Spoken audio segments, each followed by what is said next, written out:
महकमा मौसमियात ने मुल्क भर में आज से 20 मई तक हीट वेव का अलर्ट जारी कर दिया है।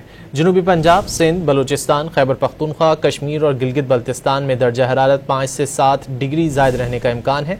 बालाई इलाकों में दर्जा हरारत बढ़ने से बर्फ पिघलने की रफ्तार तेज होने का खदशा है। महकमा मौसमियात ने मुल्क भर में आज से 20 मई तक हीट वेव का अलर्ट जारी कर दिया है। जनूबी पंजाब, सिंध, बलूचिस्तान, खैबर पख्तूनख्वा, कश्मीर और गिलगित बल्तिस्तान में दर्जा हरारत 5 से 7 डिग्री जायद रहने का इम्कान है। बालाई इलाकों में दर्जा हरारत बढ़ने से बर्फ पिघलने की रफ्तार तेज होने का खदशा है। महकमा मौसमियात ने मुल्क भर में आज से 20 मई तक हीट वेव का अलर्ट जारी कर दिया है। जनूबी पंजाब, सिंध, बलूचिस्तान, खैबर पख्तूनख्वा, कश्मीर और गिलगित बल्तिस्तान में दर्जा हरारत 5 से 7 डिग्री जायद रहने का इम्कान है।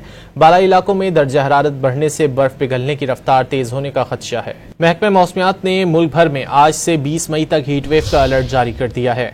जनूबी पंजाब, सिंध, बलूचिस्तान, खैबर पख्तूनख्वा, कश्मीर और गिलगित बल्तिस्तान में दर्जा हरारत 5 से 7 डिग्री जायद रहने का इम्कान है। बालाई इलाकों में दर्जा हरारत बढ़ने से बर्फ पिघलने की रफ्तार तेज होने का खदशा है।